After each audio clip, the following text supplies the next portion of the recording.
recently said they have a micro transit pilot project happening in mid-July.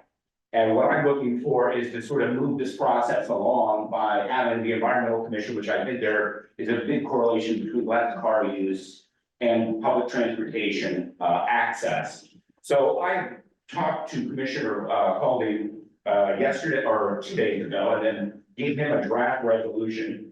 It's my hope that this body will put that forward at least for discussion in next month's agenda and possibly vote on that. And the goal is really just to get this by the fall, as early as possible for that fall Ivy Tech semester. Just at, the economic benefits of opening that particular area up to those without cars, without vehicles, with the new micro transit, it's just really gonna be a game changer as far as both environmental and economic development here in the community. And I thought this body would be a good way to show their support behind it by backing such a resolution. I'm not really in the business of caring how and what is in the resolution, but just that there's a resolution sort of in supporting this initiative as both Bloomington Transit and the community moves forward in transit services outside the city limits. 276 chapter of the ordinance was changed just to allow that last year. I worked with Steve Boland to make that happen, but right now it's just a change in law. There's no such service outside the city limits. So any support would be great, and appreciate you contacting me if you have any questions or if I can help in any way. I thank you for your time today, Commissioners. Thank you. And do you have a contact that we can use to get in touch with you? Commissioner Colby does. I will leave a couple, like I have. I can share your email if you'd like. Yes, please. I did already send the resolution around, but I can put your contact info out there. That would be great. It's also on the chamberbloomington.org website as well. I'm in the advocacy section, so feel free to contact me at any time, and anything that can be used to this body, I'm more than happy to put my time forward. That sounds great. Well, we've got Christopher here. Are there any questions or clarifications that people would need? And then we can talk about this at next month's meeting for sure. Can you tell us about the micro transit and what that is and how it relates to the expansion of service? Well, I need to be talking as a representative of Bloomington Transit. I would have you moved it to the B squared bulletin, which just posted an article from last Wednesday, transit meeting on it. But essentially, it's not quite a Uber Lyft service, which is their late night. This is going to be in-house transit service for 2 designated areas within the incorporated city that they believe is underutilized transit services that will get them sort of within a quarter of a mile to their destination or back to the headquarters of transit. So it's essentially kind of adding to what they have with some ADA riders that they have right now, and getting an app that you can use to sort of get a ride at a certain fee for pickup, but it's not from your doorstep to your destination. It's not quite that specific. So, but I'm sure somebody from there would answer your question. The Gates article is excellent. If I understood you correctly, there's been a rule change to facilitate this. Yes, and that happened last year. Oh, is there any kind of a funding issue with? Well, that's one thing within the change in the ordinance. It does require outside funding from the city in those other areas. So we would be looking, I would be help facilitating so that the employers and the county maybe paying part of that incremental costs of that service outside of the city limits, which I think is about 1.3 miles.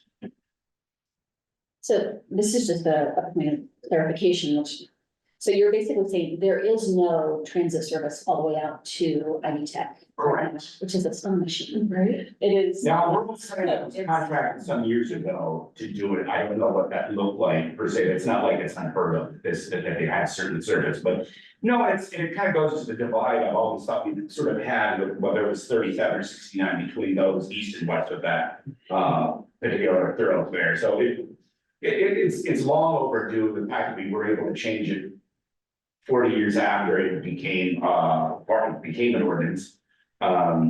just telling you how long certain things take to change, and even if it is kind of common sense, so. Yeah, we're here where we're at, we're moving progress. As I mentioned before, there is, the green line there is a webpage on Bloomington Transit site that sort of gives a sort of an idea on, that's kind of a rapid transit service. With fewer stops from the, from the BT headquarters to, that area, that part 48. What would you say is the biggest obstacle like to this expansion at the moment? I would need to speak for Bloomington Transit on what that is specifically. I've always said funding, but you're also talking about a capacity issue. They're looking for land for another place to hold their buses, which currently is at capacity that they share with IU owns the land. So they're looking for that. So it's both probably a capacity issue and just funding. And they were always searching for drivers. It's been, a constant battle. I know they've had to try to get enough drivers to sort of meet Bloomington's demand of just service. Are there any other questions or clarifications that would be helpful to raise right now? Okay, great. We'll add it to the agenda to talk through. Next week, and I will kind of maybe next month, with you. Thank you very much. Thank you. All right, anyone else want to chime in on their indicator thing? All right. Sounds good. All right, well then we're gonna move to the old business, and as you might remember, we just passed a vote to add recognition of Linda Thompson's service to the Environmental Commission to the old business. Obviously, Linda, you know that your departure is going to be felt for months and likely years to come. You've been such a pivotal part of this organization, and we absolutely couldn't have done it without you. So Thank you. you are very, very appreciated, very respected, and you've been a just instrumental part of what we've done. So thank you Thanks. for that. And I believe that, we're gonna clap in a second. Yeah, you can clap as much as you want. I just had to like second. It's true, it is on behalf of everyone. Can I go ahead and Yes, present I would this love now? that, Mike, yes. Okay, this is a certificate of appreciation to Linda for all of her service. Which I personally experienced most of. Vouch for it. And it says, the certificate of appreciation says the Bloomington Environmental Commission proudly presents a certificate of appreciation to Linda Thompson. For her many years of devoted assistance and support, the commission could not have succeeded in most of its endeavors without Linda's help. The commission sends its congratulations and hopes for an enjoyable retirement. We also hope you'll continue to participate in our work in the future. Thank you, everybody, so much. Gosh, I appreciate this. Yeah, it's great. Thank you very much. It's been my honor. Well, I In hours. I have one additional item to raise for a vote. I talked to the city clerk, who talked to the legal department about renaming the Eco Heroes Art Contest, the Linda P. Thompson Eco Heroes Art Contest. And so I would like to move to vote to rename the awards in Linda's honor. Second that. Oh, my God. So, Wow, oh, so it would be really lovely to have, because you've been such a huge part of the Eco Heroes, you have been easily one of the biggest pieces in our ability to make that contest successful for a really, really long time. So thank you, guys. Thank you so much. That is. I was really surprised. I hadn't thought of that. well, we have a second to adopt the new title of the Eco Heroes. It's the Linda P. Thompson Eco Heroes Art Contest. So Mike, would you begin the voting on the renaming of the awards? You have a second? Yeah, you can get a second. I vote yes.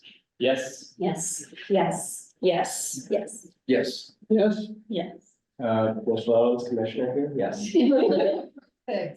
I vote yes, so it passes. Thanks, everybody. Thank you.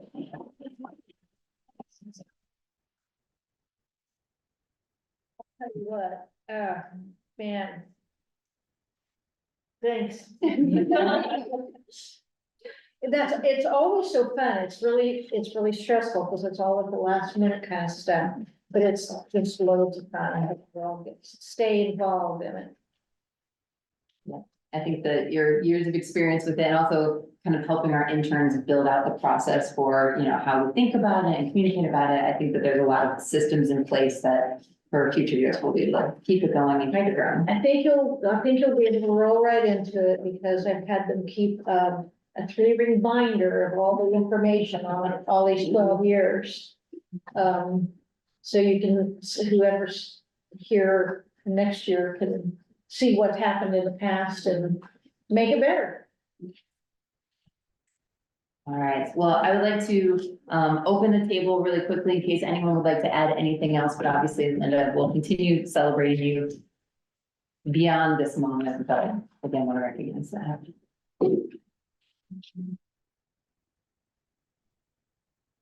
All right, well, thank you to everybody for your support on that. Thank you, Linda. My pleasure. My pleasure. Amazing. Okay, all right. Moving on. We're going to jump into the next item on old business, which is the urban farm letter of support. So I know that we made a little bit of headway on drafting a letter of support, and then there was a little bit of clarification there. So I want to just kind of open the table back up to make sure that we knew what we were writing a letter about, and that we were kind of ensuring the needs that they had as far as the support they needed was being articulated through our letter. Okay, I'd be happy to speak on that.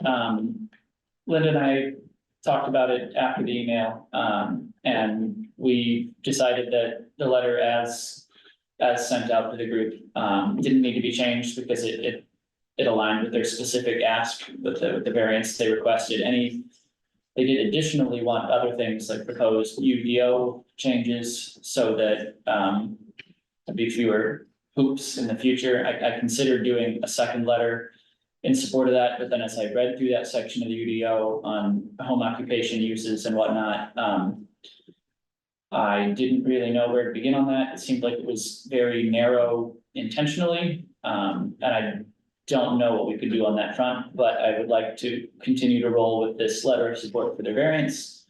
As it was written in an email, I also brought a printed copy so I can read it if that helps. Yeah. That's great. I think we'll definitely take you up on the reading on it and voting on if we want to submit that. Is there any other conversation that people want to have about the property, sort of their purposes, any hesitations or questions or clarifications? I know Linda went and visited and checked it out, so she might can also speak to the experience there. It was really a nice place. It was top notch. She seemed to be definitely up on all the best practices that I'm aware of. And everything was so neat and tidy and I was so jealous. But it's a really nice place. I want to kind of second what Matt said, that I think it's a good idea to support a variance for this case, but I would be tough to sell on supporting UDO changes on how to use property in residential areas, because this is, I think, a unique case and not a situation where it's like the UDO is poorly written or. Right, I'm looking at it less as the UDO as it stands is a barrier from other people gardening. I think that's the issue. I think this is a very specific educational aim of theirs, and I even spoke to some other people within the city about it, and yeah, none of us had a good idea of the specific UDO proposal at that point, so I stopped where I was comfortable, which was with the support for their variance that they requested, which I can read. The Bloomington Environmental Commission strongly supports Garden Quest in their efforts to acquire a variance and conditional residential use permit so that they can pursue year-round indoor and outdoor urban soil to seed to table to compost education. Indoor instruction is critical at multiple stages: local food supply, production education. Germination must often be done indoors, and cleaning and processing harvested produce requires bringing it indoors as well. granting garden requests will help them provide beneficial education to support community resilience in a residential setting, and will help support Bloomington's local food and agricultural goals as outlined in the climate action plan. So kept it simple, just ask for their variance. This doesn't involve sales, it's just construction. Correct. Or at least that is my understanding as it was proposed. Have we proposed that we accept this letter? Second. All right, Mike, we start to vote with you? Yes. Yes, Yes. Yes. Yes. Yes. Yes. Yes. Yes. yes. I vote yes. Matt, thank you for writing it and being so thorough about it. Do you recall if they were wanting us to take it to like council or do anything official with it beyond just submit it? At this time, not that I'm aware of, Okay. I remember. See, they passed out some packets and stuff last time to try to show how things aligned with the climate action plan, but, as far as I can recall, this was the first task. I know they did want to try to make changes to the UDO ultimately, but, this seems like a thing we can do, whereas anything beyond that, it's gonna be a lot tougher. Okay, so we'll just submit the written version of it, and then if it turns into a bigger conversation, we can revisit as a. Yeah, that way, I'm assuming we aren't the only group they went to, they can present this and any other letters they acquire, in the aim of trying to get that variance. Sounds great. Okay, well, thanks. We will go ahead and submit that out. I'm sure they'll be excited about it. And I'm sure that if you still want to check out the farm, that they will allow for folks to still see it. It seems like it's a great She operation. was real open to that. Yeah, it sounds very cool. Okay, great. Thanks, folks. Okay, this is the item on the agenda that we've been building to for months. I'm not gonna ask people point blank if they did their homework, but I really hope people took the time. I know these documents were very lengthy, very thorough. I don't expect everyone to have lists and lists of things, but I really hope that we can make sure that when Sean is here next month, we can talk about the Bloomington Climate Action Plan in a way that informs our group on how we could be involved, where we'd like to see more support, where we have questions about what is effectively being implemented, all of that stuff. So my hope is that tonight we can come up with a list of either questions that we have for Sean, requests that we have for Sean and the greater climate action plan team. Or any clarifications and things that we just want to better understand. And if there's anything that makes sense for us to be engaged in or involved with or supporting them. That sound okay? Okay, so we originally talked about how many sections? We had the green space and ecosystem section, the waste and wastewater section, the energy and built environment section, which again was a very large part of the plan, it seems, and also transportation and land use. So how do people like to approach this? Do you just want to go section by section? Do you want to go around, people just rattle things off? How do you want us to jump in? Your preference? I think section by section. Okay, well, I'm gonna open the floor for, like, you know what, let's just get it out of the way. Let's start with section 3, the energy and the built environment. Basically, what I would love is if you have something to just say, I've got a question for Sean, or I've got a clarification for Sean, and then you can chime in and we'll just make sure that gets recorded for our list for next month. So when it comes to energy and built environment, what do you got? I have so many. Be Actually, surprised. I was gonna say that I read it all the first time, I reread it all this time, so I have a lot of notes. The action labeled EB1, B1 said they planned to identify the solar top 50 in the commercial and industrial properties. This was one of them in the first implementation phase, so it would be my understanding that this would happen without delay. I wanted to know if there was progress on it. Is it gonna be repeated annually? Has anything been installed based on this recommendation? I really wanted to follow up on that particular action because I was very intrigued by the solar top 50, and that seems to be like a thing that the city can do to kind of push the energy mix in a way that's independent of Duke and other parties.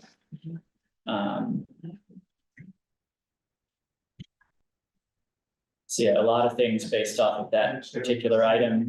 Are there city-owned buildings that can add solar now? And even more, but a lot on that one, is where I'll start. Sounds good. Okay. Others have thoughts or requests or ideas that they've put together for the energy and built environment? You promise I won't call everybody, it's okay. And the newer commissioners, obviously, it's a really big ask to say welcome, and please read 90 pages of detail, so I will speak in case you're says. But we'll provide more if people want. You know, yes. Yeah, okay, a little farther down, EV2, A2. This is another one in the first implementation phase, establish a policy to require all primary city facilities to benchmark and disclose annual energy consumption. Do we do this? Do we know worst offenders? Is there progress? There's another thing that seemed like similar to Solar Top 50. This was more along the lines of study and inventory and whatnot, so it seemed like something that could be done right away, and I am curious if it was done, what we learned.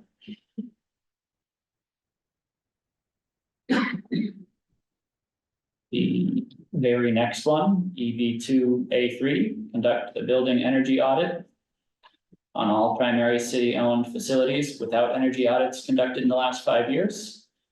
Fully implement recommendations of these previous audits. Prioritization should be given to the city's largest energy consuming sites. Exact same question, has this been done and what have we learned? Because it's another one in that first implementation phase. And I'm curious to know what our best and worst buildings are from energy efficiency standpoints. Okay. Sounds like there's a lot of good stuff coming from that, which is great. One of the things that struck me was about the policy section, which is the EV3 section. I have two kind of different veins of thought. One, it's one of the I guess actions is collaborating with other communities, industry, and state agencies to support state advancing increased efficiency building code requirements. All this other stuff. And one thing I was gonna ask Linda while we have you, and I'm just gonna call you during all of our EC meetings in the future. As far as energy efficiency and building code requirements and all of that goes. My assumption is that we have those in place, or that we could have even more stringent codes in place for Bloomington before we start trying to go to the state level. Is that an appropriate question to sort of dig into when we've got Sean here with us? You can, yes. Last time I tried to do that, I ran into a giant brick wall. Because, the county who holds our, the building department, wants to follow Indiana's rules, which follows the US rules. And they, at the time, were not open to allowing, to going outside of that for them, because it's Monroe County that would have to change any kind of building code. Okay. And they would have to be willing to put their neck out there. And that has been a non-starter so far. Gotcha. So it might be crafted this way in the climate action plan because the next level to change is not gonna change until we get to the state, Right. and that's where the power is. And there's also a trade organization that, is also a gatekeeper for the code. Interesting. Okay. So it's not something, not that I think you should give up on it, but, because I'd love to see that, but, I ran into a no way, no how situation. Yeah, okay. Okay, the other thought that I was having is about, I forget what organization it was. There's an organization that's hosting a training like this week or next week on working with an HOA about different environmental or sustainability practices in your property. Next week, Who is it? Who's the organization? I have it in an email. But I think that when they're talking about changing policies and helping, like, it feels like that is a really natural bridge, that's already been built by whoever this mystery organization is. That I think the city could potentially incorporate into, how private property owners are able to take advantage of some of those, especially solar. Indiana Native Plant Society, Thank you, okay. online webinar Wednesday, May 29th, 7 p.m. But I think, at least when I talk to random people about what they're doing with their properties, I know that HOAs can be the absolute stopping block for them, so making sure that it's not just upon, they're being intentional about incorporating folks who may have restrictions on what they can do to their property, their houses, or, you know, how they take advantage of renewable resources. And one more from Energy and Built Environment, if you'll indulge. EB 2B5 is a little farther down. It says collaborate with utilities, community partners, and rental property owners to promote and provide comprehensive audits, followed by energy efficiency upgrades benefiting multifamily residents, with a particular focus on low-income communities, with the goal of achieving 220 such audits and upgrades annually. Again, this is in the first implementation phase, so I know nothing would happen instantly, but this would seem to be a short-term priority, and it really jumped out at me because with the emphasis on multifamily and lower income, it's a real environmental justice opportunity. So it's something that I hope they are working towards if they haven't already started, and I'm just kind of looking for an update. That sounds great. Like where they've started or where. Yeah, I think this is not a sort of suggestion or question, but one thing I was struck by here was just how often these sort of justice elements are woven into this, which I really appreciated. So like EB 3A1 similarly targets sort of projects that benefit all residents, particularly communities of color and lower income populations, and it has these goals, 500 households, 200 businesses and so forth. So again, not really a question, but it was nice to see that threaded through the question of how do we make that happen? How are they planning on making that happen? What are the updates there? I think are the big questions, like have they targeted which communities, for example, or where they're going to start? Do they have even to do that? You know? Yeah, I think that's a really, I completely agree, like the word equity is throughout so much of this document, and I think what I noticed was how many, I even included one of my questions is, how many of these goals include a study, what are the different things, study, survey, what's the other stuff, but just assessments, like thing planning, like all these things that are documents and processes, which I fully understand we have to put into place. But where does it use words like and implement a, you know, majority of findings or set timeline for implementation of approved recommendations or whatever, like the action piece. I know that any large body gets critiques for there being a lot of studies and focus groups and things like that, is great, but it's the action that is going to change the city and keep the city in, you know, better and better shape as the climate crisis continues. So that was one that I kept just finding myself being like, oh, another study. Okay, that's so fine, but where do we also require action of some sort? So.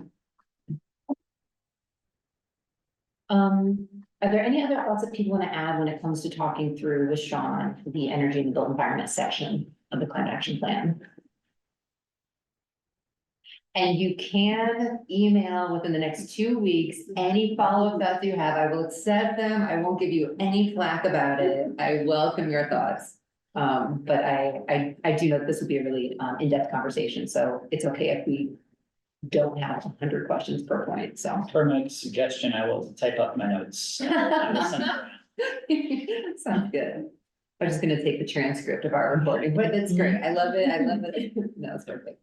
I am interested to better understand how the city of Bloomington is gonna work with Indiana University specifically, seeing if they have, I think it's a little less than half of Bloomington's overall population, whenever the student is here, and like the degree of, land that they own and manage, and I mean, campus is very large and there's a lot of buildings, so I'd be interested to know to what degree Bloomington is going to work to understand how IU is using energy and what they're emitting as a byproduct of that.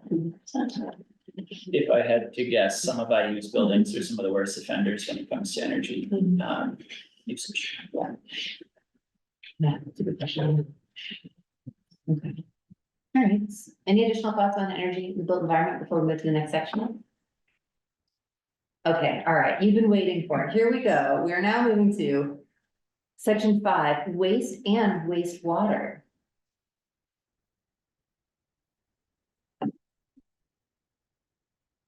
There's a few in this one, but there's two in particular that I really wanted to point out because it goes well with discussion we've had with staff and others about stream buffers.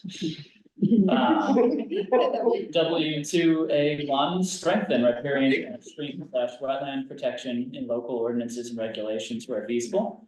That is implementation phase 1, so right away, they're saying we need to strengthen our stream protection, which is what we're trying to do by getting the measurements from a different place, but if that is too complicated, we could simply expand the zone 1 protections streams.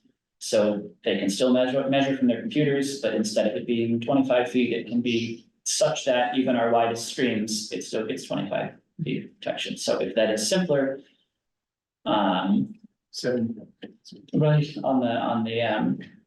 on staff, I'm open to being flexible about how we fix it, but this seems very, very clear along with W2A3, increase stream buffer requirements to provide additional floodwater storage and minimize property damage due to erosion and flooding. Same thing. Those are 2 of 3. The others in green space that explicitly mention widening stream buffers. So You, think about, when you're writing this up, or thinking about, changing the codes, adding some clause in there that says that they have to plant vegetation if there's none there.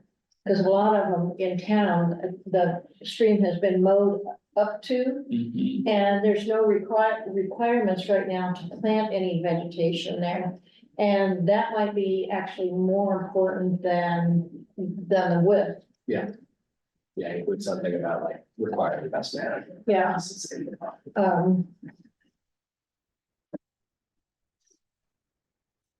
for what it's worth, I sent the stream buffer requests and all 3 sections from the climate action plan that talk about it to Matt Flaherty. We've discussed it, and it'll likely be in some way, shape, or form proposed later this year. Good. We've also mentioned about putting all stream buffer areas in new developments into conservation easements. And how are we doing on that? Is that something we still need to pursue? Yes, because it's in the UDO that they have to be a conservation easement if they're over an acre or over something. I can't quote it right here off the top of my head. But all those values are too large. Like if somebody has, a lot, and they want to build a house on it, and there's a stream at the back of the lot, which is, the back is often where they are. Then they would, be exempt from making it a conservation easement.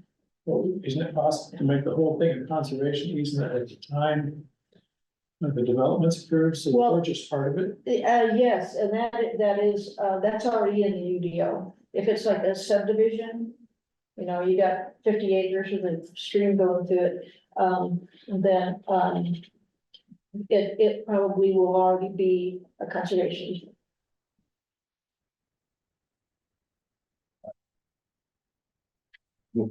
Yeah, I've got a couple from this part, unsurprisingly.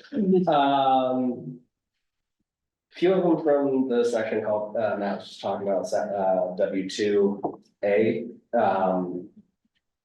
Few things that came to mind for me. One of them, this section is talking about like strengthening riparian buffers, all that stuff, but it's all in the context of like Monroe or drinking water, which basically, as far as I can tell from maps, 0 things within the city limits flow into like the ground.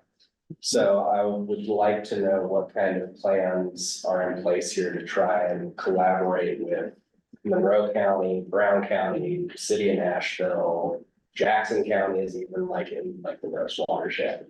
To try and spread these like riparian buffers, these approaches to the places that do impact the water we're drinking.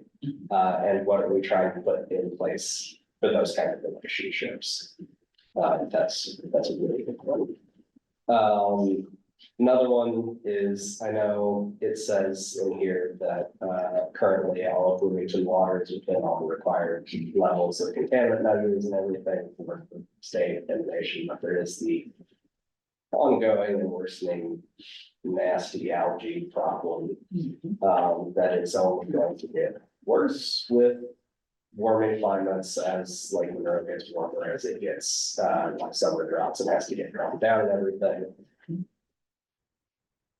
Are there any plans or solutions for trying to figure out that? And again, that's probably something that will require these kind of multi-government interventions. Yeah, because there's no water going into. Yeah, Like Monroe from the city of Bloomington. exactly. But if they're talking about the water treatment plant, that's part of what kind of needs to be considered. Given that we moved our meeting this month, this would have been one of the only times that we could have gone to the county environmental commission and vice versa. Yeah, Because it seems like some of those folks, or just straight to the commissioners or council, would be the people we want to talk to. yeah. But yeah, this is something that I think needs to be considered in here, even if it is something that we can't directly control. What's that? Oh, it is talking about all of these riparian and stream protections, but it's kind of all in the context of our drinking water, which doesn't connect one to one here. So trying to figure out like. But there are no mentions of protecting the streams in the city for kind of their own sake, right? So.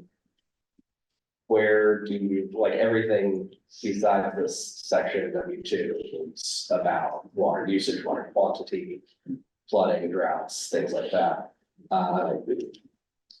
Climate change is going to impact the quality of the streams, and even the city is undertaking large monitoring efforts right now. Where impacts are coming in from, because a lot of the waters in the city of Bloomington are impaired, listed as impaired by the states for various things right now. So trying to figure out like where those impairments are coming from. But then doing all of that great work isn't going to be super helpful if we don't have like an outline strategy for like how are we going to try and restore that quality, maintain that quality as climate is changing, as water amounts are changing, as yeah, kind of all of this is going on. It hits on all of the pieces except the streams themselves. It seems like. I hate to say this, as education is a large part of what we do, but I wouldn't mind not telling city residents that the watershed is not. Yeah, that's definitely part of it. It's kind of I like, know the city is not planning on doing it, because it's explaining equal lives. it is a way to make people care about an issue. Yeah. is To say this affects your drinking water, and Yeah. so, But it's also like the watershed on the east side. yes, there is a very small watershed, right? it's also recreational for that, like people will go and play in Bear Creek and things like that. So Yes. that's an important part of it. This is well-intentioned work of a consultant that maybe wasn't very familiar with the watershed. The only other sections that I had within the water one were more or less just talking about reducing turf grass and increasing native planting, especially in wet areas. And for each of those sections, there were a couple. My question was basically, are we working on this? Yeah. And then that pretty much exhausted the water section for me. Yeah, the W4B has a lot of promote native landscaping, encourage use of rain gardens. Prioritize restoration types, leverage resources, incentivize and prioritize. That it's all just like, think good thoughts and people will think it's type of idea. But then also how we'll measure progress is reported number, coverage and capacity of infrastructure installations. that I don't know that they measure those things, Just means we need to up our outreach game. is like. How will we promote these things, like a concrete answer, and how will we measure things that we actually have a before measure for? Yeah, that was my sort of question as well. It's another question on implementation. The language here is so squishy. Yes. Like it's, yeah, it's, the language of this drives me crazy. But, yeah, so implementation measurement. People keep setting. And this is certainly part of what we do, but how are they planning on expecting for this to happen? I guess. It's also interesting, it makes sense, but it's also interesting how so much of this is as a resource to us versus for the sake of it, the biodiversity, the health of the ecosystem and going on. The things like streams, so it's not drinking water technically, and you don't go paddling down the stream to Bloomington, but there's a significant, role of those streams in all the other stuff that we like in Bloomington and all the things that we get to do in Bloomington, so it's kind of when you think of how this document came together, it makes sense that it's kind of a human-centric approach. Are there other thoughts on water and wastewater management as a section of this cap? Again, you can email if you wake up in the middle of the night and you realize that there's something that you have to know or have to discuss. Okay, we'll make it with your. Oh, I guess I do have a kind of, Heck yes, very specific, but does anyone happen to know why there are more algae blooms right now than ever before? Is it just climate related factors?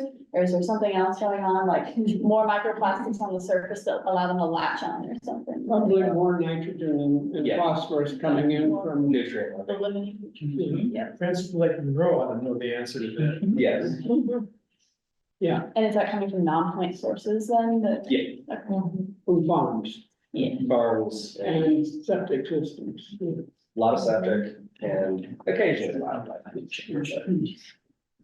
I would imagine a lot of where Lake Monroe is draining from is heavily septic, because it is also a lot of in the forest, but it's those are places that have full rich septic systems. Not the nice new ones. It's a good question though. It's a big one for Bloomington, but I think there is much to talk. Okay. Any other thoughts on the water section? All right. So onward to, oh, my notes have gotten so long. How about section 2, the transportation and land use? I had a couple kind of broad questions. Yeah. So I noticed that some of the goals seemed very conservative. For example, increase bike and pedestrian commuting from 17% to 18%, which kind of, Yeah. but curious what the reason behind that was. As well as increasing density by 3%, which seems like we're not really striving for as much as we could be with those. That is fair. I think she'll have either like some kind of response for us, so that's a Yeah. clarification, make sure we're checking in on. Also, this might be a nitpick, but it mentioned the emissions impact of installing EV chargers as being higher than the emissions impact of increasing walking and cycling usage, which is, to my knowledge, not true. The walking and biking tends to use about like an order of magnitude less energy than even like EVs. I don't know if that's really. It's not really a specific goal or anything, just. Can you clarify what they said that There was a section in here, it might have actually been on the climate dashboard. It said the impact of increasing EV chargers, the number of EV chargers is greater than gotcha. increasing walking and biking. Gotcha. Interesting. Yeah, I'd be going to Kurt as well. All right, thanks for that, Adam. Other thoughts on the transportation and land use part of the climate action plan? It's a lot to read. I totally get it. It's very. I didn't give a lot of attention to this one, but I have a couple. Let's hear that. TL1I1. We talked about this a lot back when we were working on suggesting edits to the climate action plan and whenever that was. Was talking about policy to replace city off-road and lawn equipment with electric or low carbon fuel alternative options at the time of replacement. Establishing emission standards. Encouraging county, school district, IU, to develop and implement their own policies. It's a very aspirational section, I suppose, but it was in their first implementation phase, and I was kind of looking for progress, particularly as it pertains to two-stroke engines, so like the gas-powered leaf blowers. So at the time, I was advocating unsuccessfully for those to be immediate instead of at time of replacement, and then have other lawn tools be at time of replacement. That did not make it in here, and that's fine, but I just kind of wanted to know what their progress is on particularly those two-stroke lawn equipment. And if they've been able to encourage any of the others that they listed there to develop or implement their own policies. I was looking for an update. And the council was working on that. One of the committees was working on it, but I haven't heard any update in a long time. Yeah. Essentially, the other one was in the same section, that TL1I3. Was a little bit longer term, but it was establishing a gas-powered lawn equipment phase-out ordinance. Basically to transition us to electricity or alternative clean fuels and decrease noise pollution levels. Yeah, same question. Any word on timelines, any ordinances, any city communication? How can we get this for residents too, not just say city employees, but landscape companies and residents? So just was really looking for an update on those. Yeah. Great, thanks for this, man. Others from the commission? You take comments from the Yeah. let's hear it. I'm Paul Rousseau. I didn't introduce myself earlier. Lifetime bicyclist. I'd like to associate my remarks with the gentleman. Myself. My other recommendation only would be two things. One is to put a priority over ask for a priority on 19th century technology or no technology versus technology today. There is a lot of discussion on social media. I see it every day. People arguing that the new generation, I call them industrialism 2.0 of electric vehicles, a lot of embedded costs. And it depends on where you're getting your minerals and all kinds of factors. So the energy use can be very high to the point where it's almost, you almost wonder if it's not worth pursuing.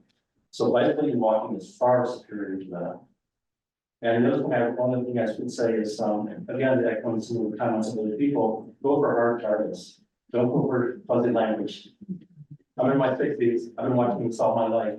And fuzzy language is why we're here. Why we manage progress on the climate. This has been going on since 1990. That's a tragedy. So, thank you. Thank you, Bob. Thank you. And just to add on to that, we were talking about equity concerns earlier.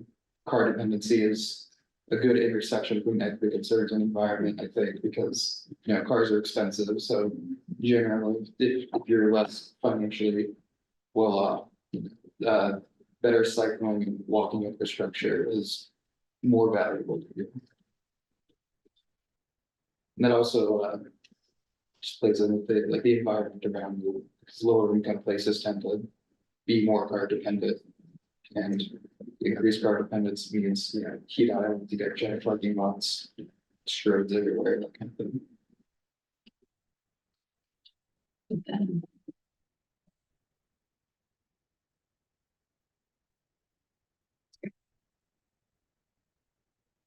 All right, any other thoughts on this one? I can feel us fading, so we're gonna. We're all excited about the green space one. More cookies, get them in there, I know, all right. I think I'm changing our business, okay. All right. Okay, but there aren't any on the, any additional questions on the transportation piece of it, and again, you can email me if you have additional thoughts, that I can share.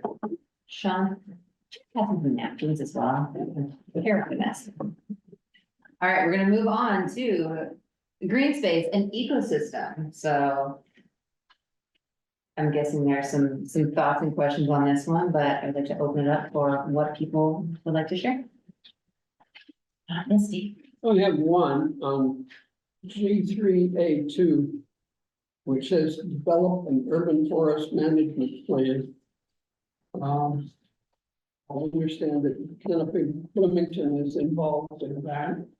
And Haskell Smith, the city forester, says he's been talking to them apparently, but my question is, as a member of the tree commission, I don't think we've been asked about that at all, and why not?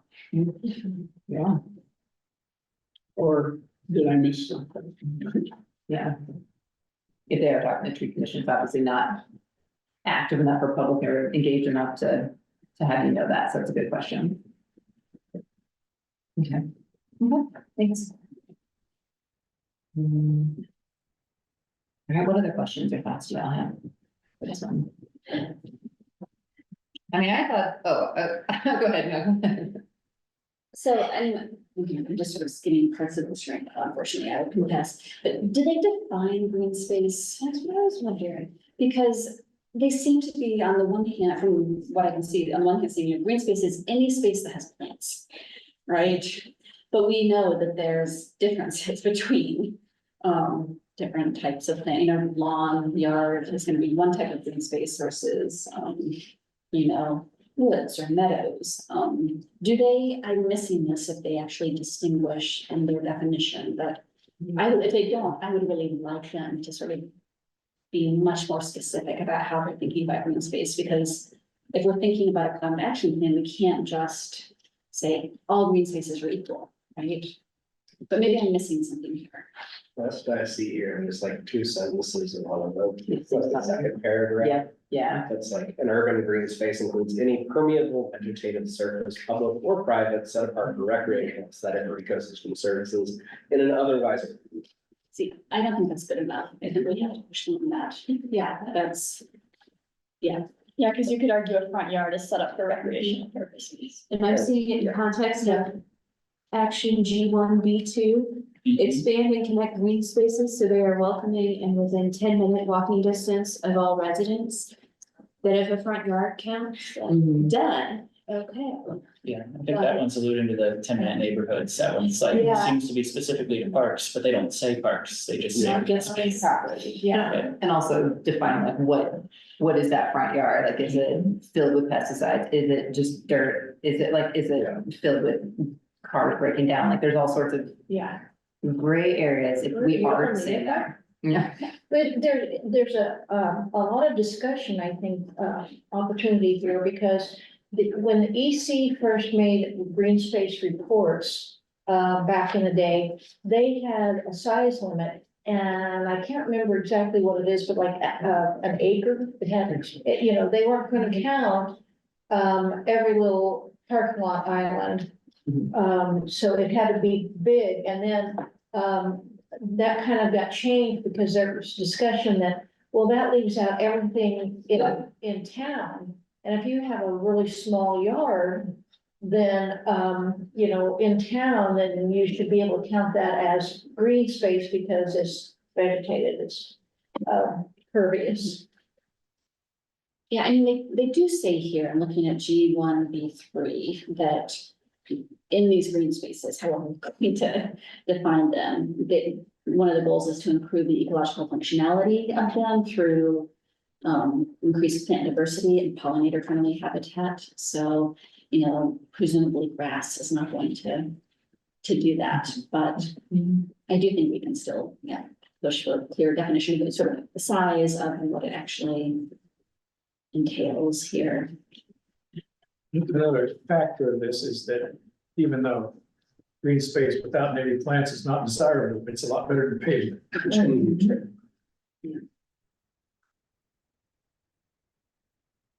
I think that was kind of the idea here. It wasn't to,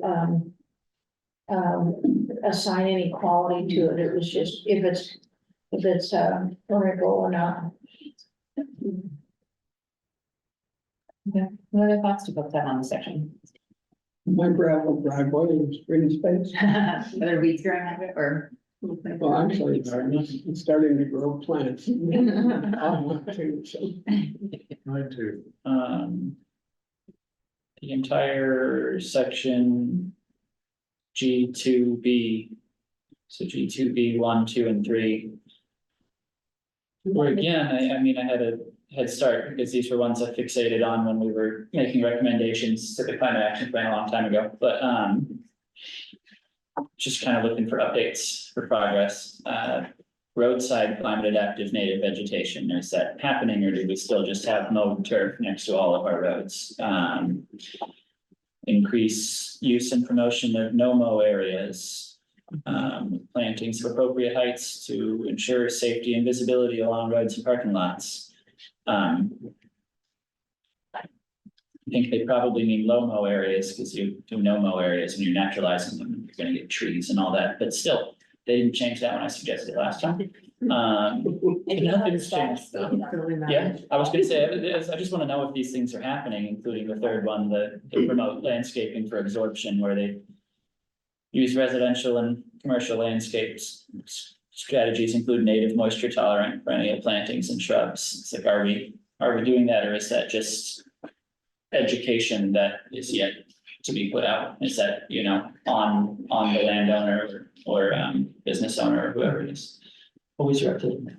Oh, they have some big no-mow areas or low-mow at Winslow Sports Park, and we are adding some like recently at Crestman. And Awesome. that has been my projects for the past couple of years with my students looking at insect diversity in the no-mows versus no. Sure, got a big, low area too, right outside. Yes, yeah. Sure, right beside the. Southeast Park. Yes, The park's department in general, I think. is- Yeah, they're doing a great job at it. They've been doing a great job at switching out to electric, equipment too, or equipment. Okay, well, it is good to know that they're doing those things in the parks, but as far as roadside, commercial, residential, and all the other things they alluded to, I was just kind of looking for, is it happening? Can we help? Is it happening in right of way? Is it happening in ditches? Is it happening in apartment complexes? Is it happening? Yeah, especially in the areas where there aren't a lot of parks and there's maybe not a lot of happy, lush vegetation. Yeah. I've started being a nuisance and calling some apartment complexes that are near me, asking if I could plant trees in some of their areas, and so far I've only been told no. Right. Yeah. I like your definition of use. Call- Make call them space the- green. Right. Explaining how it would be a benefit, and it's, no, you can't put trees there. I'm like, okay. Probably their neighborhood covenants or something. Yeah. There was one other in this section that I wanted to point out. I mean, what did you think about the comments on the wildlife corridor stuff? But the G1B was just like nutso reading it, because it is just about habitat connectivity and measuring it and things like it feels like it's so adjacent to what we've been talking about in the biodiversity group. It just comes in EC. I was just really, it felt like something that would make sense for us to somehow either be synced with, contributing to, learning from, like something more. So for me, that really stood out as a very, very relevant piece of this. Yeah, that's the one that references us, right? Yeah. Yeah, so making I sure. feel like I agree with that it stood out as like, oh, hey, that's us. And to me, highlighted, oh, we are an arm of the city that is implementing this climate action plan, right? And so my biggest question related to that is, what other ones should be our goals or our place, right? But yeah, obviously, we would like their encouragement or involvement as needed, but if that's one that is, I think we are implementing, you should know that. Yes, exactly, like, because I mean, it is very likely that if this is seen by random residents, you know, whomever it would be, they come to us and say, cool, so how are you working with the climate action, within the climate action plan to fulfill this, which would be good for us to really lock in where we are and doing this specific thing. The last one I want to put out there is G4B4. Keep natural resource areas, especially urban streams, cooler by increasing the width of vegetated areas along streams and wetlands and maintaining tree canopy. As luck would have it, there are 3 in this document that say to strengthen stream buffers, and the one happens at every phase, implementation phase 1, 2, 3. So I just wanted to point that one out. Love it. Good catch. I'm just gonna write stream buffers, Yeah. OMG. Okay. I mean, it's nice that it's baked in there, so It's there's. an ongoing struggle, we'll get there. In G2A1, they talk about, the new development requirement of, or trying to get the requirement of having, native plants as part of that new development, which I know that the ECPC has forever put that as our recommendation.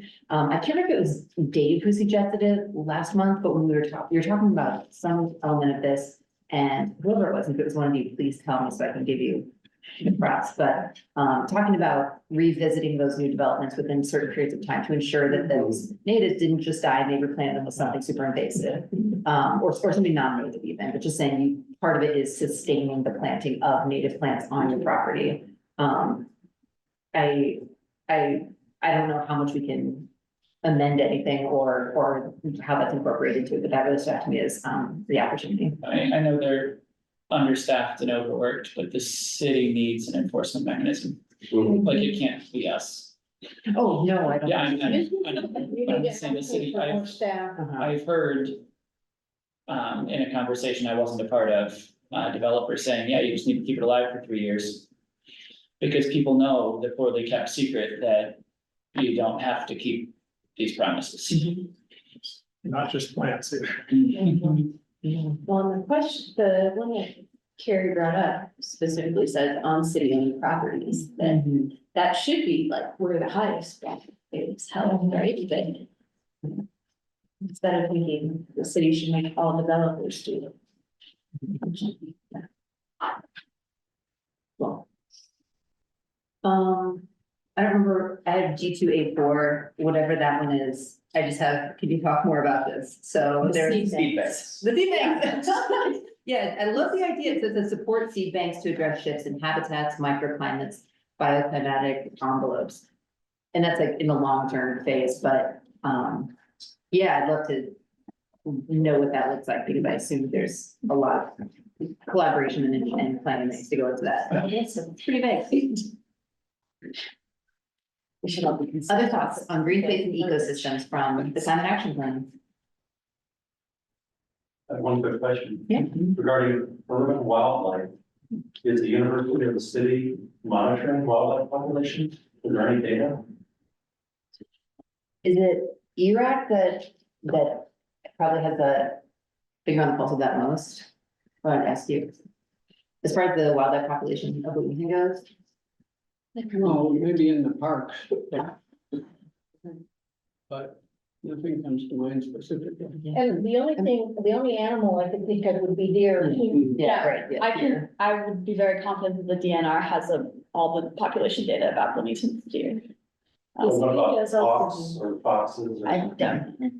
I know that I have a friend who works in the ornithology lab and they keep track of a lot of different bird populations. I'm not sure exactly what. I know tree swallows and some hawks and things, but I'm not super confident. I imagine you could find that on the IU website somewhere. You want to test it this year? I'm sorry. Yeah. So say they have the Yeah, Christmas bird centralized. counts too and other things like that, so there's data out there. Right, I think It's it's not not really centralized. Audubon Society. Yeah. The city does multiple types of inventories at your feet. I think generally on like a 5 to 10 year basis that they do like reptile inventory, mammal inventory, fish inventory, amphibian. There's an insect one that's coming soon. The Sycamore does this, as some of its preserves as well, so I think various agencies do it, but. So there's at least like general trends and numbers and A report on that would be nice. I was gonna say, I'm looking to see if it's somewhere in here, because obviously they talk about wildlife, in a couple parts. Cornell has an app called eBird, where I'm sure you guys know about it, but I'm sure that data is probably imperfect since it's, self, or people are doing it themselves, but it could be some. Maybe that does make it possibly good thing of like trying to emphasize collaborating with the university or these other data gathering organizations to try and compile all the stuff that's there. Yeah, that's a good question, and I was just looking through the plan, there isn't anything about cataloging any kind of wildlife, bird, insect population. No actual.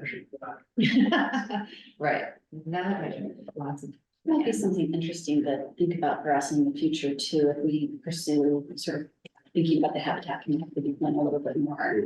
Is, yeah, wildlife populations in relation to that. I don't know how they would measure that, but it's not as easy. Well, we need a baseline. Yeah. Yeah, for sure, and yeah, that's part of it too, is if we're measuring it, where are we starting? Yes.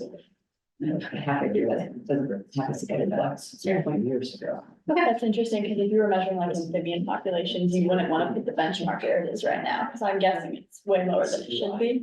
So you could still, yeah, absolutely, but I wonder if you would like want to pick a benchmark further back, like in time, or. Yeah. It's interesting. Yeah, that's true, yeah, if we know that it's been impacted. Great, okay, folks, any other pressing questions, critiques, requests, anything else for this? Gonna be so overwhelmed with the questions. I'm gonna send them in advance, this is the whole purpose of this, because I didn't want Sean to go through that just now, because I know we're all kind of working through all these from priorities, so thank you all for the time and attention you're able to give this, or thinking through questions. Again, feel free to email me if you have anything. I'm gonna message her in 2 weeks with the list, so you've got plenty of time. Your Memorial Day weekend can be spent poring over these documents. I do have one more question Yeah. about it in general, and I'm sorry if I missed it. But is there a reporting system built into this plan where like they're gonna put out a biannual report? Because it seems like a lot of the questions tonight have been, we just haven't heard anything. So like, are they holding themselves accountable at all? Is that in the plan? Yeah, I don't know what the sort of, the status updates will be. I assume that they will have like an annual recap or something like that, but I don't know if there's anything in here that's officially saying the timeline for that. Any of you all know if there's an established, wait, no, that's not it. Oh, and another question that just jumped into my mind is to ask, what about the possibility of joining forces with the county? Because the county started a climate action plan and then they dropped it because of staffing. And does it actually make sense to have one for the county and one for the city? No, Yeah, and my point, so maybe we could, the question would be, can we reach out a little further than our own boundaries? Yeah, that's really interesting, because I feel like so much of these calculations and proposals have been done just within the city limits, that it feels like breaking it open. I'm guessing they are gonna say, there's all the reasons why that's so hard, but you're right, that it integrating them does seem like it would make all the sense in the world, because of just how Bloomington is within Right. the county. I mean, there is a giant difference between downtown Bloomington and, the rural county. And I don't know if it makes sense to join them. Mhm. But are they working, is Are they there working connection? together? That's the thing, and the answer right now is no. Yeah. Okay. So checking. I would think at least specific sections would overlap, right? Because like, of course, density will be lower in the county than in the city. pedestrian usage will be lower, but there's plenty of spaces where I think the energy and building usage, they should be collaborating, right? But Okay, well, thank you all for your input on this. It was super, super helpful. I really appreciate everyone looking into it, so thanks for doing that. Okay, unless there's any other thoughts on this piece, we're gonna move along to the new business. If anyone wants to stand up for a second, grab a drink of water. I won't be offended if you need to just kind of like get a little oxygen and blood flowing and all of that stuff. Maybe grab a quick cookie. Okay, all right. we're just preparing and not Just- I was waiting to come back around. No, it's fine. I didn't grab one last time. You don't have to justify it ever, obviously. Yeah. Never had it. All right, okay, so we're down to the new business, which actually are both ones that I added, so I'll be quick. The first piece is the air quality monitoring project. So in short, basically, Sean Maya has gotten, or has put together, I believe I forwarded you the project, but it's through Kappa Strategies. It's basically an urban heat island study, like a big project that expands beyond what she asked of us, but basically it is a bigger initiative to measure the quality of Bloomington life as it expands or as it spreads across the city based on different environmental elements that you all know about, the urban heat island effect. So the two things that I wanted to bring up for this are, one, the actual air quality monitoring piece of it. So the idea is that we have these devices that need to be put in a specific location, and she's looking for people to help literally put these devices in locations. And part of that would be figuring out where to put them. So she included a little bit of detail, is that these locations of these devices, which are air beams, they need power, they don't need Wi-Fi. They need to be away from direct points of pollution like exhausts or intakes that could affect the results of the reading, of course. But that's about it. So somewhere that is sturdy, that will not get destroyed by people walking by and smacking it because it's on a, whatever, public wall or something. But just making sure that it's in a place that can take readings. It's also my understanding that we do not actually take the readings ourselves, we just install it, and then the readings will be collected. So it's kind of just a one-time action from us.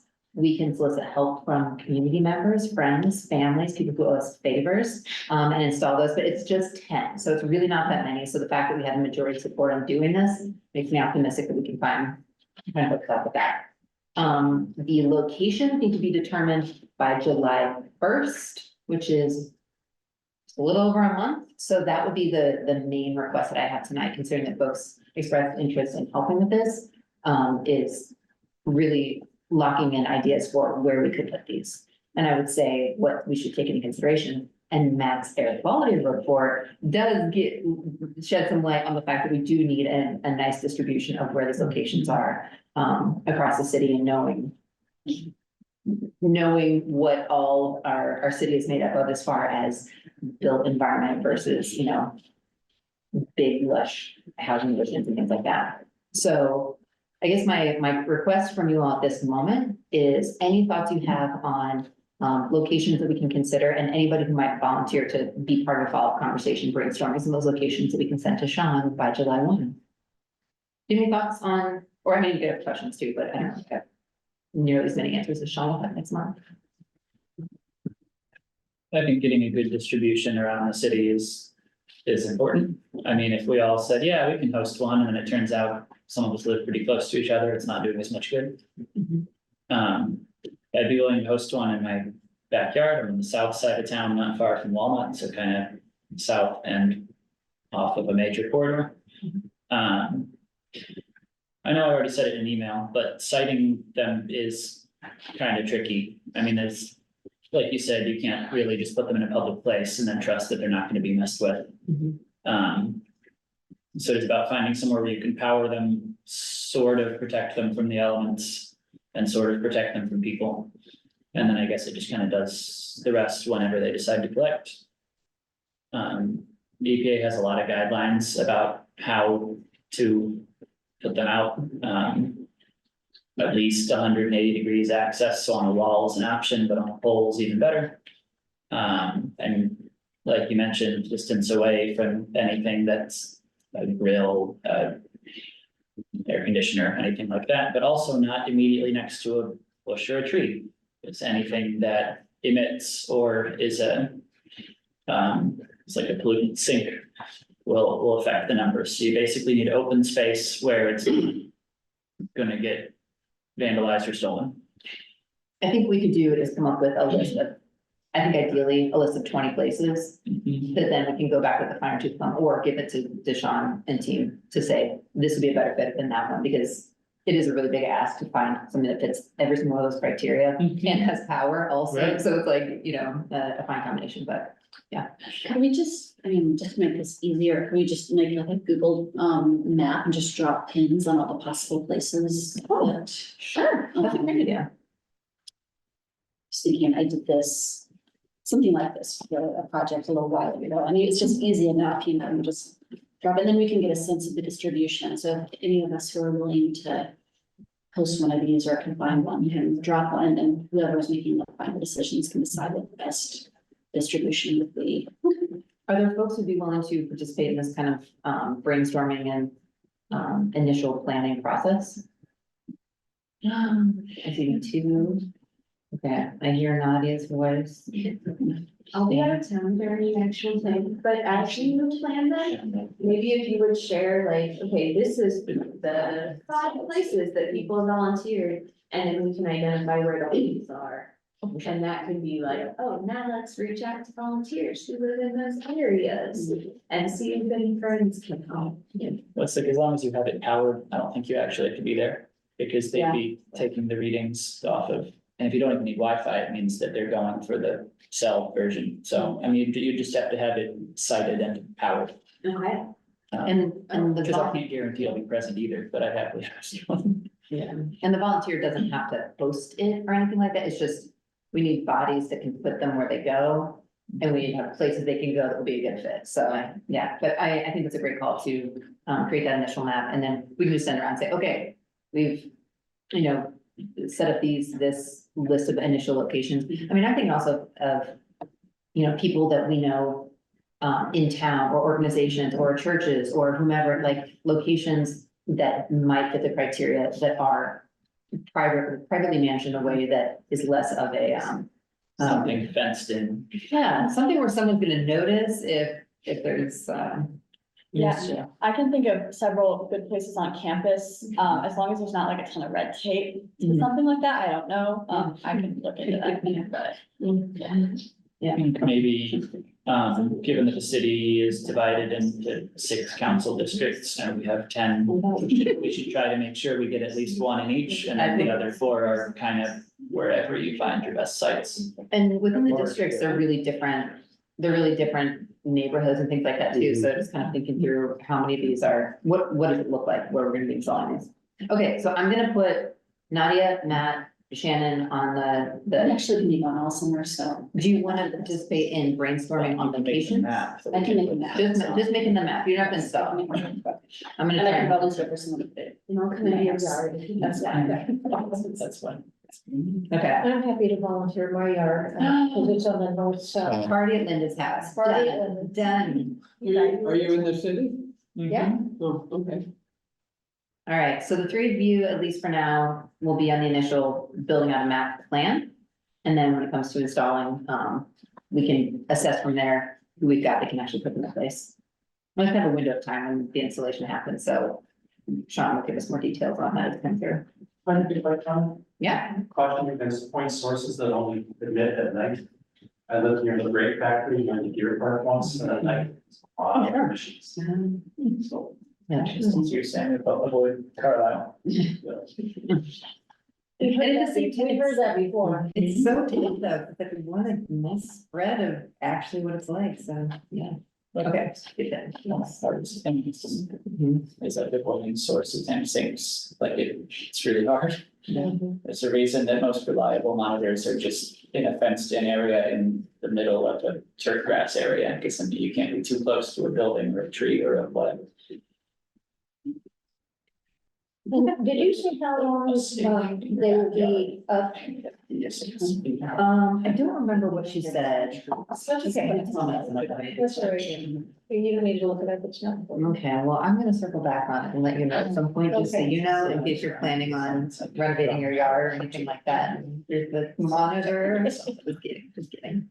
I don't think it's terribly long. Okay, all right, so that's the first piece. Thanks for your input on that, folks. And then the map crew will take an initial pass at it and then share it. I assume share it with the EC and say, here's what we're thinking. What are other options? Here are the things we took into consideration, blah, blah, blah. If you can, we have to do this by July 1. Sean will be here on the 20th of June. I assume it could probably be done fairly quickly, depending on when you all are available. So I guess move at the speed that works for you all, and then we'll try and make sure to circle up in June. Okay, and then the Heat Watch campaign, I forwarded this all to you this afternoon. I think I downloaded it. It was a flyer. No, that's not it. It is a flyer about basically like some community science stuff.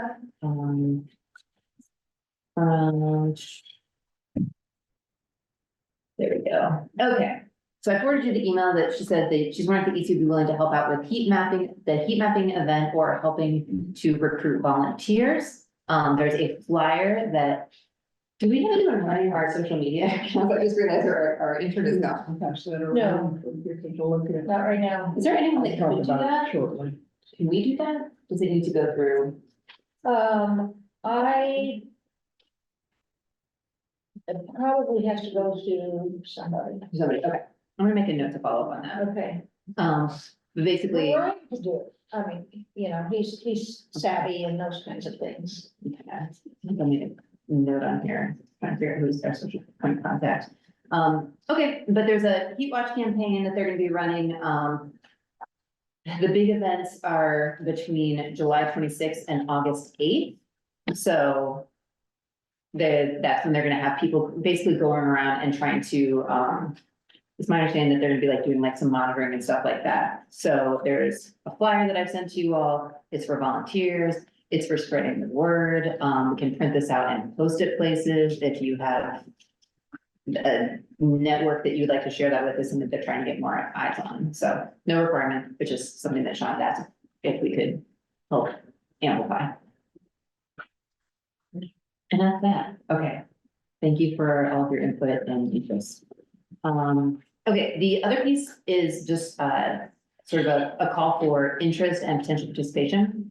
It's a special projects working group. So this is something that I've talked to a few commissioners about, and basically what we've realized is there are lots of cool things that we can do if we are able to obtain grants to do them. And there are a lot of grants out there that we could obtain if we have projects that we want to do. And so what I wanted to do is provide the opportunity for us to build a working group, if there are folks who'd be interested in being on it, that would specialize in grant writing for specific projects that we know we want to do, or that would be interested in writing grants to then do a call for participants, whether it's through IU, through high school students, whatever, to say, we have this grant that we've gotten for a particular thing, come participate in it, and whatever you learn from it, or how that project unfolds for you, but to engage in that way.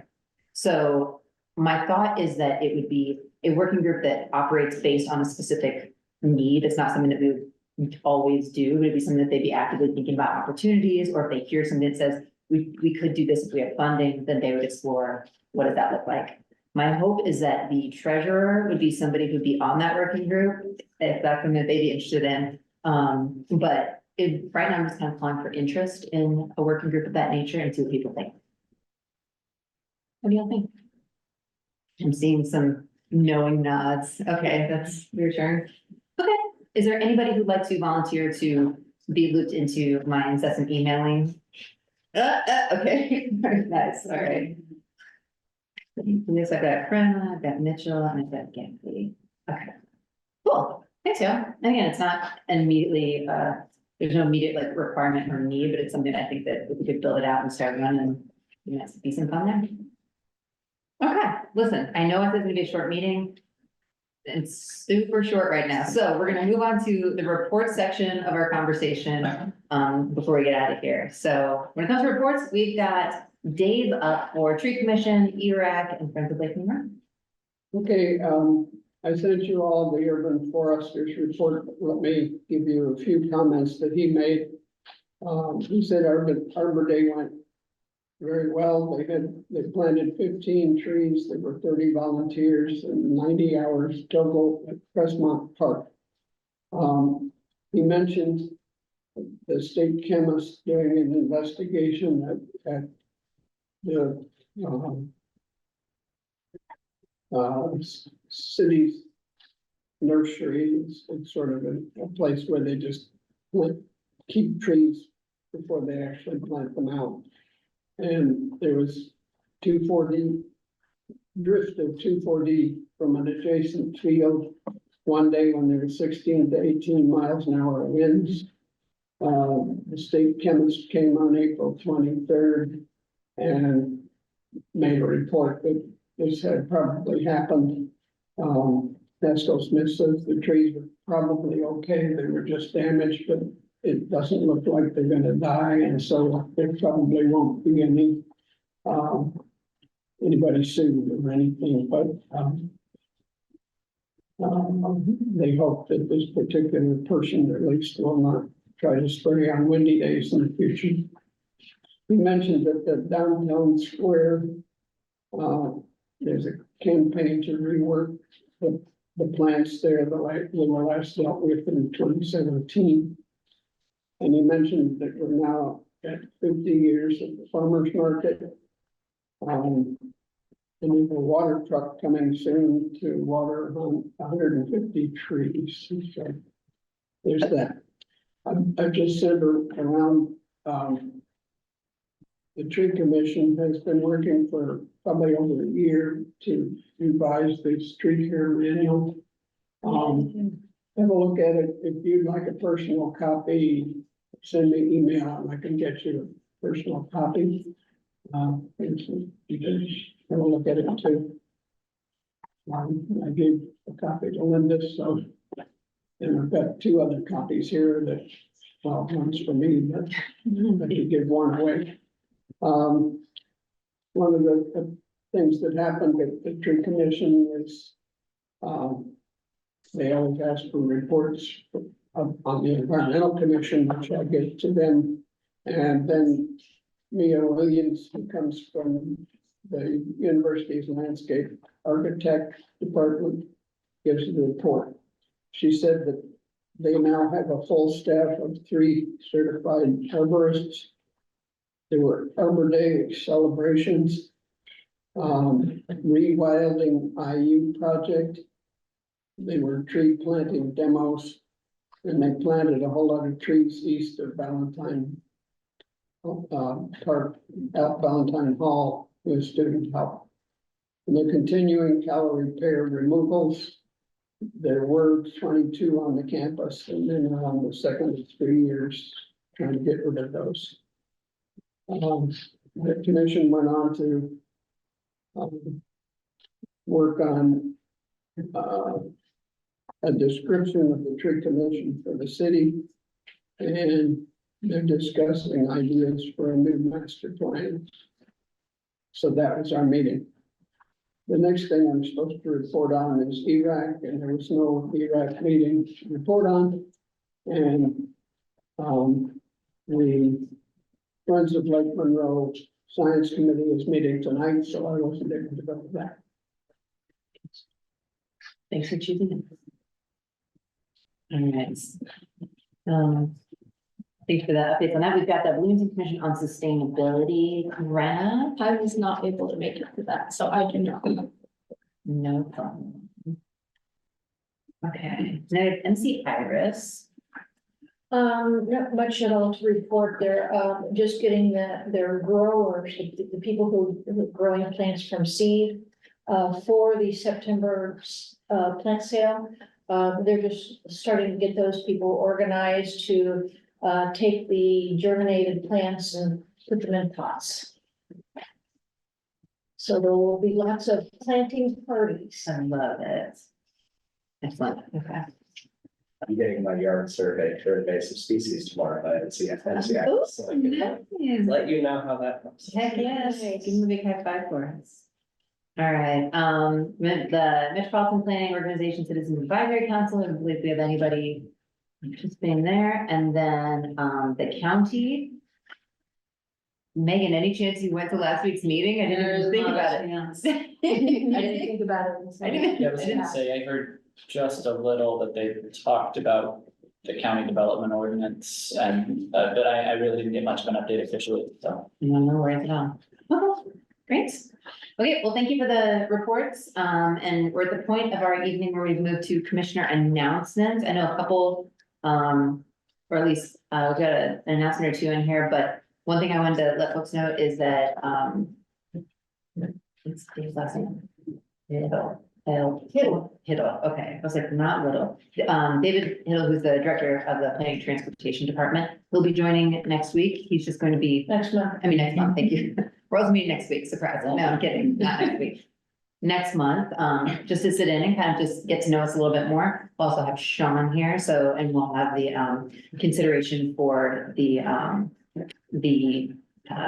was it Cook 48? Resolution as well, so it'll be a big meeting next week. Will we have a liaison? Or will it just be the director with us? Do we know? Ryan Rowling, who's the manager, my manager, will be temporarily taking over for me until somebody's hired. And HR is not usually quick about that. So bring snacks, we've got to win Ryan over, Linda's been an angel to us, and so. For all of our tech needs and administrative requests, Ryan, we need for that. That's a good question. Okay, so announcements from commissioners? Okay, so we had a very last minute biodiversity working group meeting yesterday. And we started talking a little bit more in depth about pursuing Bee City USA certification with the city. That requires a little bit of buy-in from a city department and a specific position of someone in that city department.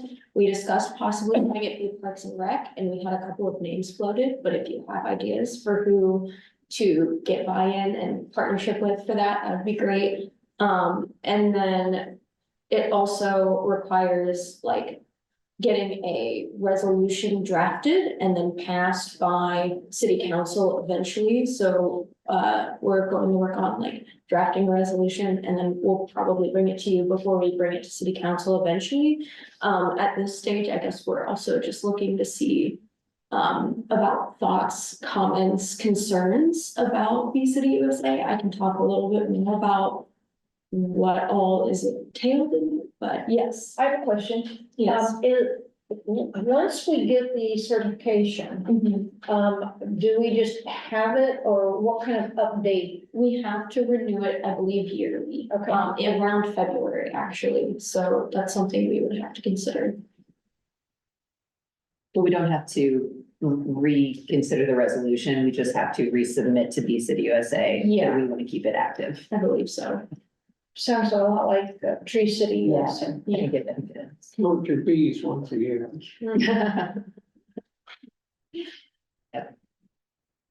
Just gonna tell you, so on Monday, Memorial Day, I guess, is the neighborhood planning projects plan swap. So if you don't know about the neighborhood planning project, it's do any of you know about this? It's fantastic. So I got all sorts of native trees from them. They give them away every spring. But this is a plant swap. I just got an email during this meeting. So which you take plants to swap, and then they'll have perennials there, and you do really specialize in native plants as well. But it's an initiative of the Center for Sustainable Living, which does all sorts of things like this. So I can forward this to you if any of you are interested. I just wanted to say I will not be able to make it to next month's meeting because I'll be in Mexico. That sounds fun. Gonna go birding in the Yucatan, so. Please send us photos, you should send photos if you get any. You could just zoom in also and just show off the, I'm not gonna listen, I'm just gonna show off where I am. Thanks for that. I will not be here for the next probably at least 2 meetings also, I'm waiting for an attention. Yeah, I will be zooming in. Awesome. Thank you for doing that. I will also be zooming. Oh my God. That's actually something I kind of wanted to ask about, is if we'll be able to meet with this summer. I think it sounds like we may not. I will also not be here. Oh, yeah, Shannon can be. You're up for June and July? Or just, okay, Oh, when is the June meeting? the 20th? I will be watching you. Cancer around. All right. There will be some. Can I get that back?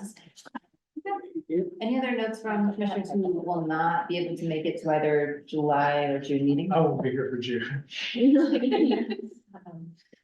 We've had such a big group the last few months, it's gonna be crickets, okay.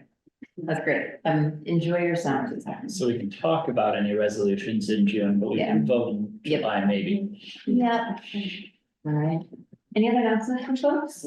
We should definitely double check that we can make quorum since we'll have Sean and, yeah, a lot of folks. Right. I mean, it's, quorum is just needed to vote. Yeah. So like, we should still definitely talk with Sean and all that, but we might have to postpone approving minutes, resolutions, anything else. So like, we can meet. If Sean were planning on coming, we won't have to be in it to meet, but we've got a special guest, so we'll be there and we'll make it fun. Okay, any other thoughts from commissioners, any other announcements, anything else? I think Linda sent an email about Bloomington Bug Fest again this year. I already signed, I didn't have to rotate them again, but I didn't know if we wanted to have an EC table. I officially confirmed the EC. Okay, good. I thought you had. Because I knew either I would rally you all or I would just make it a table. Do we get a stand? I'm from the EC. Love it. I haven't asked for a stamp, that's a great We need to question. get on. Yeah, They told me that last year they had printed so many books, but now. Now. yeah, you should really We lean gotta be one on of the that. first Yeah. one. Yeah. I think, didn't you do that last year? Didn't you actually mention, like, we really want to I be on asked, this, and so. they said like, oh, we just have books from last year, so if you weren't one last year, you won't be with us this year. Okay. They just gave us a stamp. Hey. Well, we can't all be IDIM. Fair enough. Okay, well, I'm gonna go ahead and say, oh, Lynn has got an announcement. If you're telling us you're not retiring, then. I just want to thank you again, for all the support and all the kind words and this certificate and changing Eco Heroes to have my name on it. I just can't tell you how touching that is. I really appreciate it. We're glad to have you, Linda. So thanks, Linda, for all of your service. This has been wonderful. And call adjourned.